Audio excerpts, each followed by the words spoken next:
In the Elder Ages, when the world was young, elves and dwarves lived in peace and prosperity. Dwarves are great craftsmen, lords of the underdeeps, artificers beyond compare. Elves are peerless mages, masters of the dragons, creatures of the sky and air. During the time of High King Snorri Whitebeard and Prince Malekith, these two great races were at the pinnacle of their strength. But such power and dominion cannot last. Fell forces now gather against elves and dwarves. Malekith, embittered by his maiming in the flame of Azurin, seeks to destroy them both, but still darker powers are also at work. Already strained, disharmony sours relations between them until only enmity remains.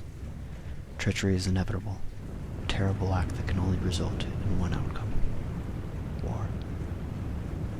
Extract from the Book of the War of Vengeance, also known as the Great Betrayal.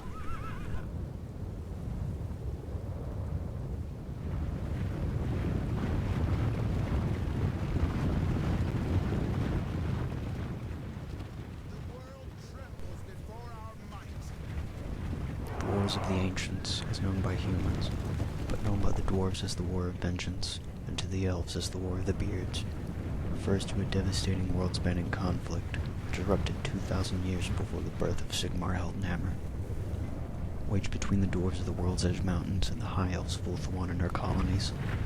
The dwarves were led by High King Gotrek Starbreaker, the High Elves by their Phoenix King Kalador II, who fell in battle during the final climax of the war.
The war left both races severely devastated.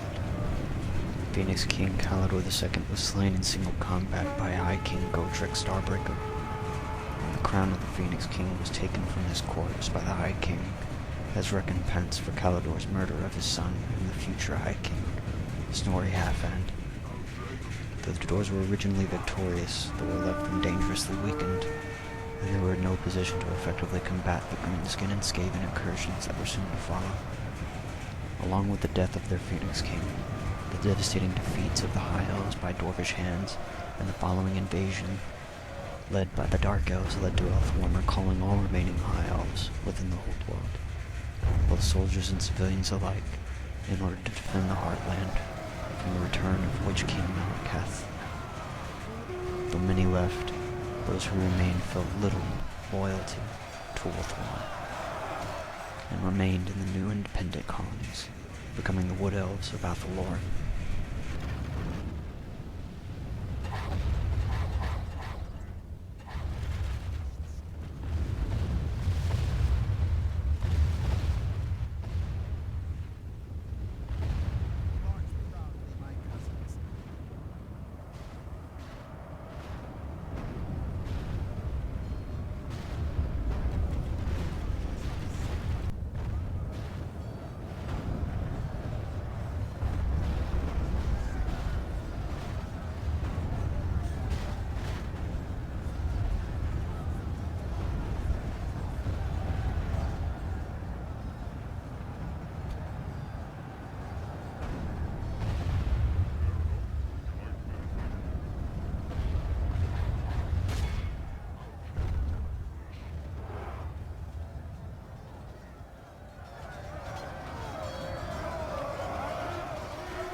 Long ago, before the time of Sigmar and Jalise the Breton, during their age of discovery, the High Elves had allied with many races.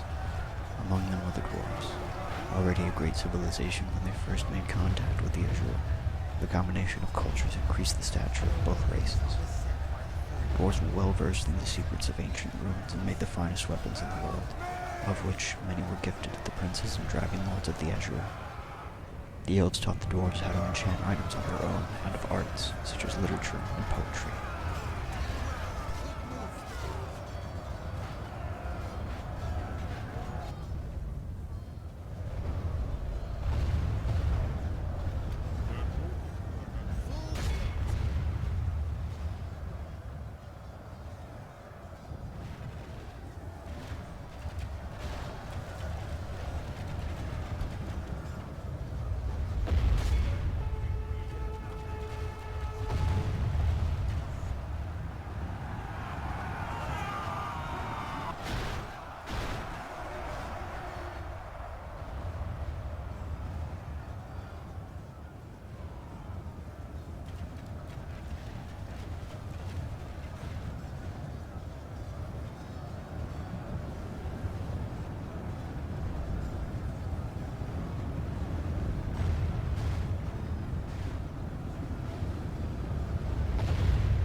Trembles before our might.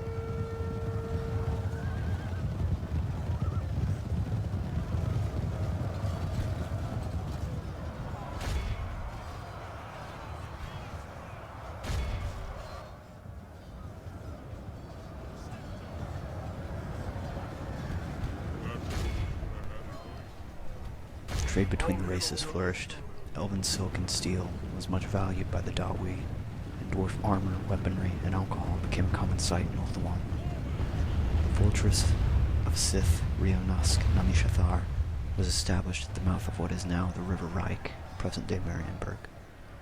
Other cities, such as the mighty city of Toralessi, present-day Languel, and Bretonia, were also founded.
Your lines tight.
Onwards at my command. In the age of strife and the tragic civil war called the Sundering, the Phoenix King Calador I steered the High Elves through their time of turbulence after the murder of the previous king, Belshazzar, by Malakath, the son of the first king Inari. However, as long as Malakath and his followers still lived, there would be no peace. After his defeat at the marches of Malador and the exile of the Dark Elves to the cold land of Nagaroth, the Witch King hatched a plan, creating a spark that would become an inferno.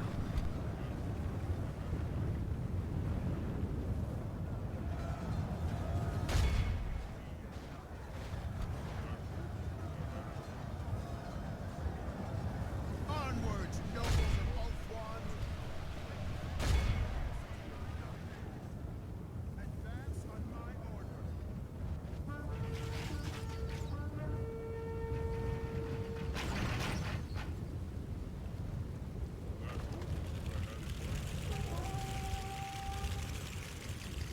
Very well.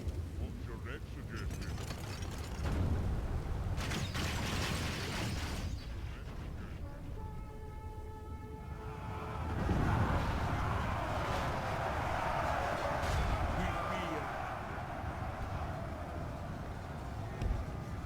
They won't even see us coming. I'm going, fair enough. You like to get a drink? There's nothing left.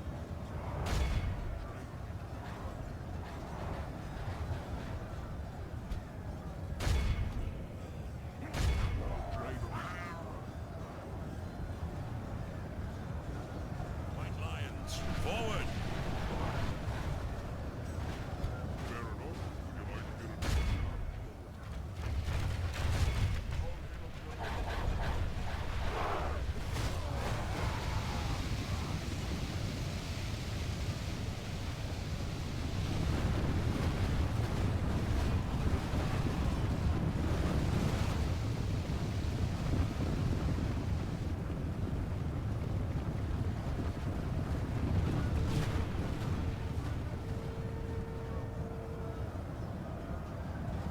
Fair enough. Would you like to get a drink with me?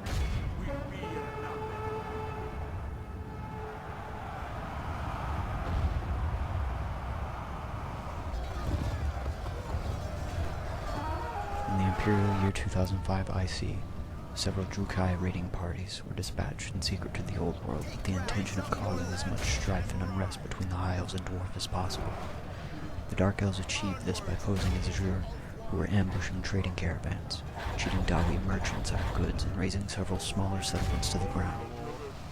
This led to the tighter strictures on Dwarven trade routes, harsher sanctions on Elves trespassing in Dwarven territory, and ultimately, the reckoning of many grudges against the Azur responsible. Onwards, nobles of Ulthuan. Keep moving.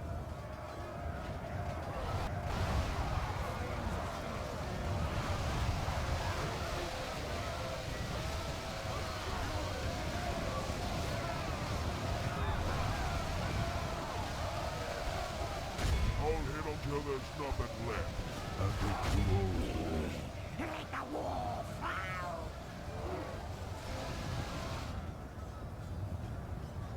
Very well. What's your next suggestion?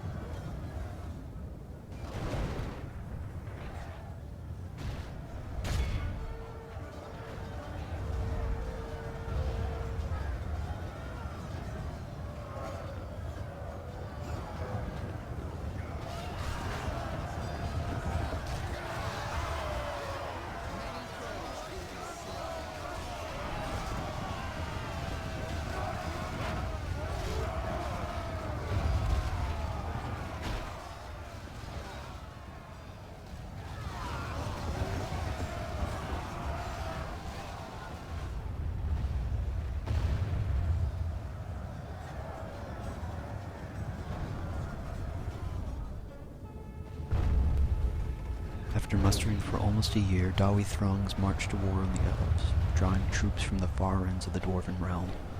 Ironbreakers of Karak marched with Longbeards of Karazazgal.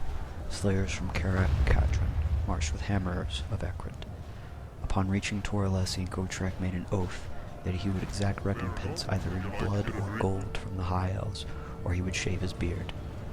With a desire to avenge their injured pride, the dwarves were not allowed to allow the king to break his promise. Upon hearing of the assault on Toralessi, Kalidor was outraged and ordered his generals to send an enormous fleet to relieve the city. The force that left Ulthuan was truly huge, dwarfing any navy before or since, and though the Council of Princes was worried that this would leave their lands undefended, Kalidor was determined.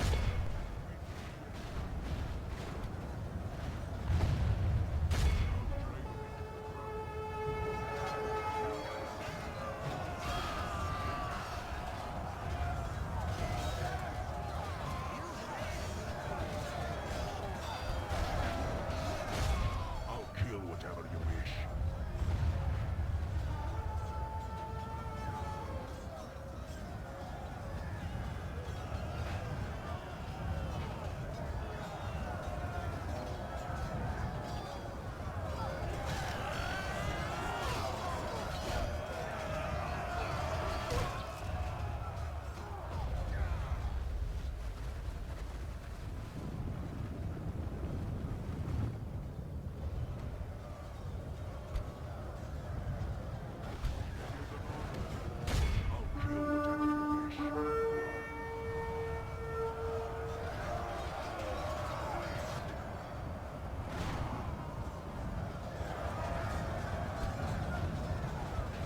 It is an honor, my lord.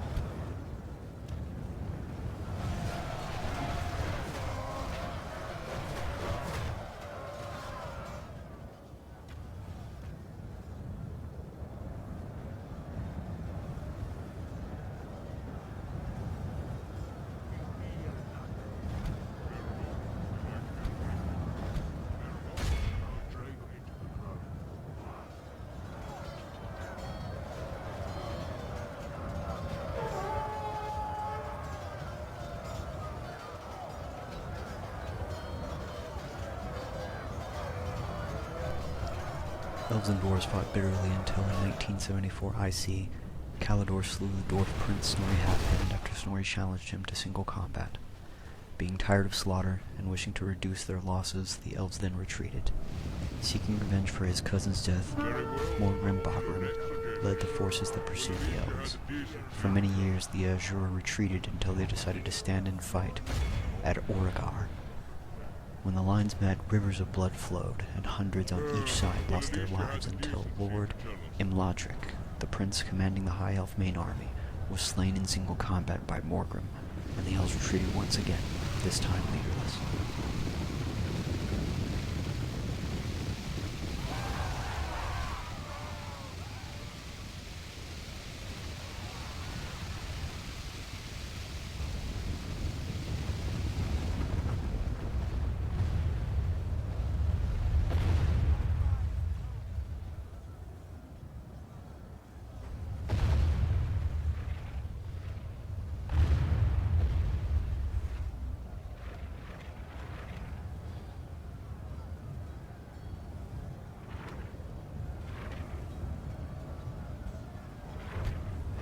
We fear nothing.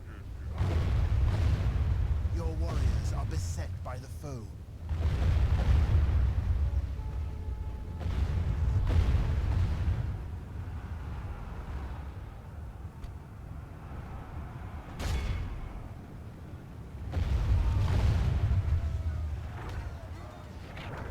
It is an honor, my lord. Until there's nothing left.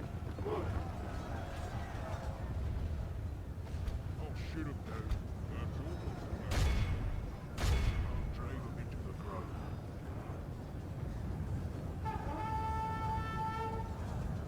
I'll kill whatever.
It is an honor to follow me to the crown.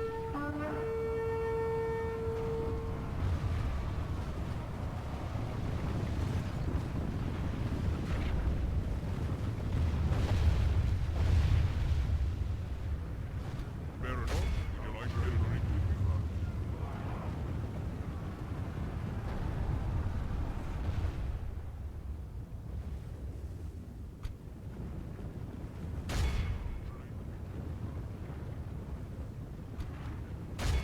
I'll hit until there's nothing left.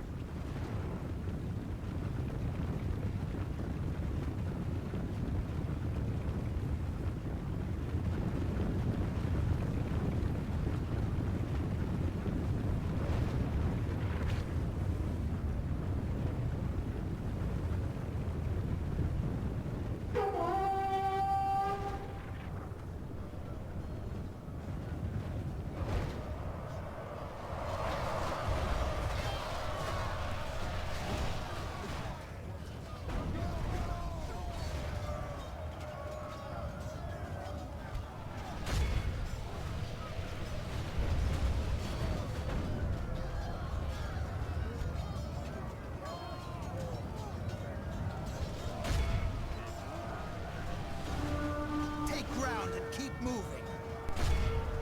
Morgan was crowned a hero, and he continued to capture through the elven towns and cities across the old world, notably razing the city of Althamaria in 1948 IC. The heroes Lord Salendor of Tor, Aker, and Brock Stonefist of Carabazgul, who had previously fought many great battles, eventually lost both of their lives in the doomed city, crushed by the burning, crumbling towers. The dwarves were unlike any foe the elves had ever faced, refusing to give up when doom and defeat was assured for them. The war became a stalemate. The mountain fortresses of the dwarves were unassailable, and the Dawi laid siege to Tor Alessi 13 times, but unable to penetrate the city's walls.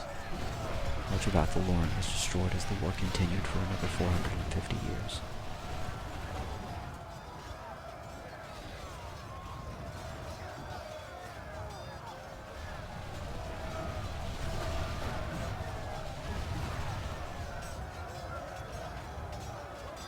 Our progress is unhindered.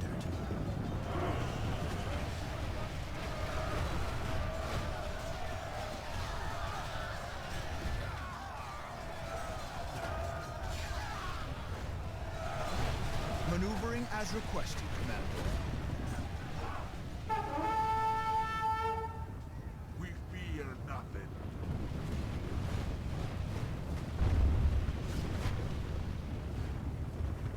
We fear nothing.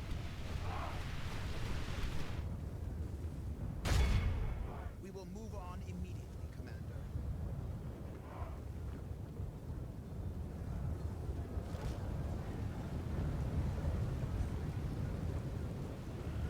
We shall fulfill your plan. For the glory of the Phoenix King!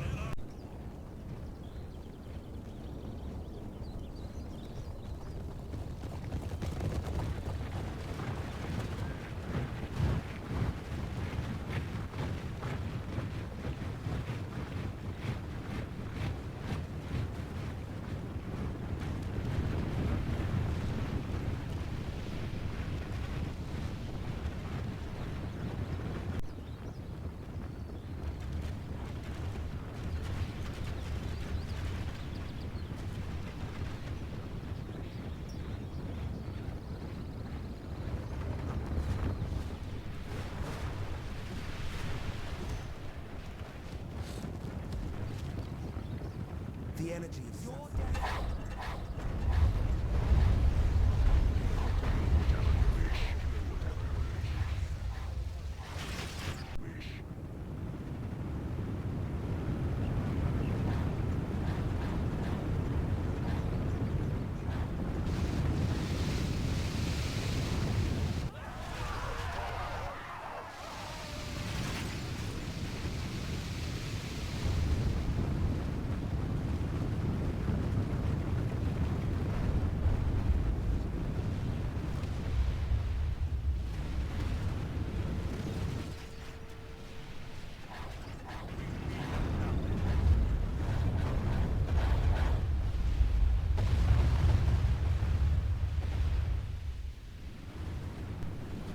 In the year 1560 IC, at the 14th and final siege of Toralessi, later called the Battle of the Three Towers, for over 100 days Dawi engines of war attacked the city's mighty walls, and when proved fruitless, they instead focused on destroying the finely constructed towers.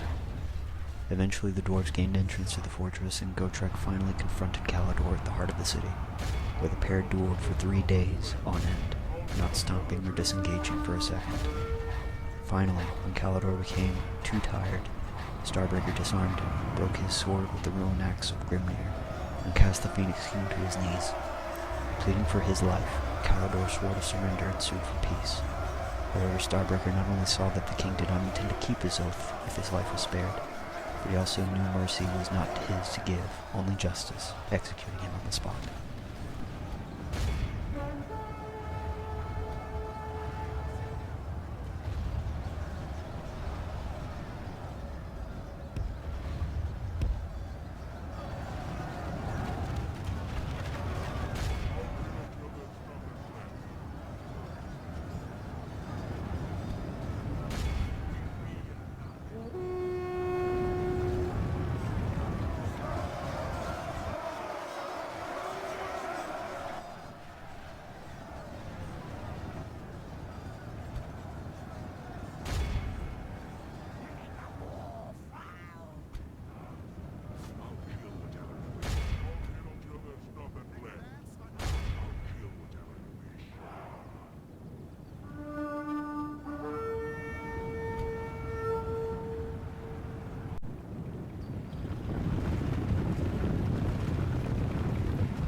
If it pleases you, Commander.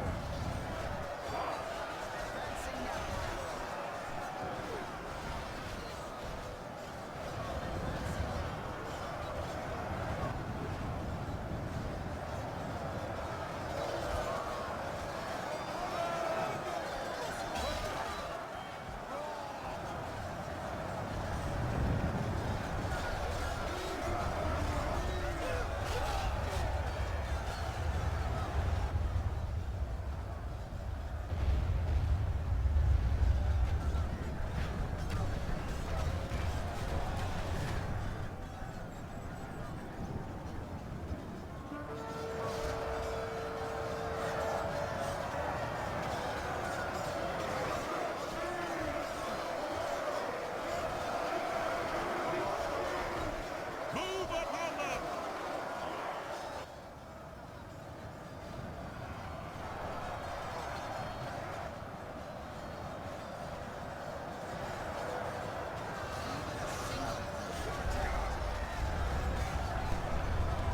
As a final recompense demanded so many years ago, Starbreaker took the Phoenix crown from Calador's head and declared the war to be ended.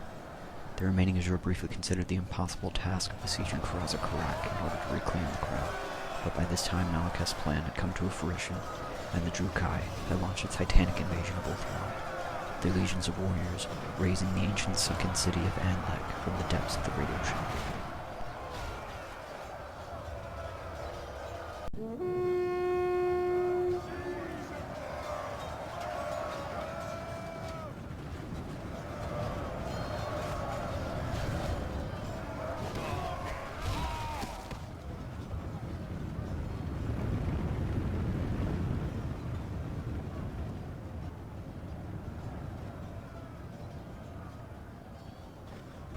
Very well.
Fear nothing.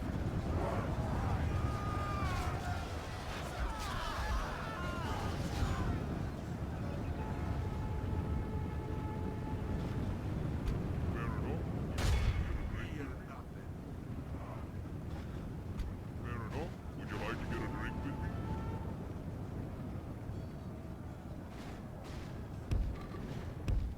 Get moving, Get moving. Forward.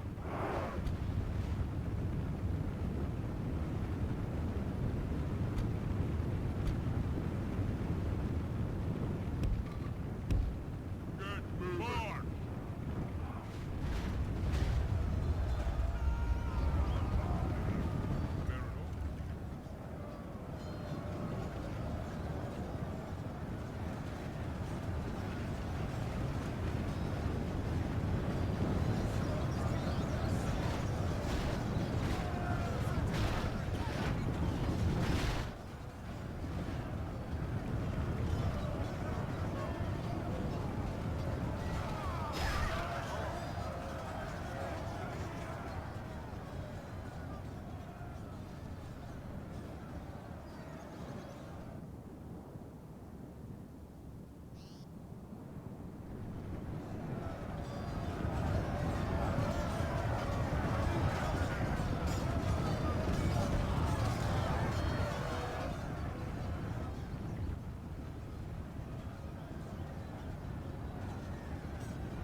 Our death will serve no purpose.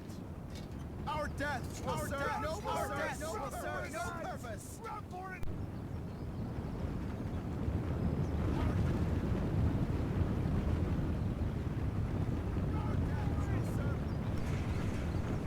With exceptions in the World's Edge Mountains and Oath 1, dwarves and elves, once mighty and imperious, were thus reduced to mere shadows of their former glory, and much lingering resentment remains between the sons and daughters of Grogny and the scions of Asur. Though it was the elves that took the most losses during the course of the war, in the aftermath of the Phoenix King's defeat and death by the hands of Godric Starbreaker. Once the throngs and armies of the dwarves returned to their mountain kingdoms in celebration of their victory, a great cataclysm ensued that rocked the very foundation of the World's Edge Mountains. None knew the true reason for such an event, but the resulting earthquakes and volcanic activities forced the mountain kingdoms into near complete isolation, as the surface began to grow blackened by ash and fire, and large sections of the underway of the dwarves were rocked into ruins. Though it had many names, the dwarves of old knew this age in their history as the Time of Woes.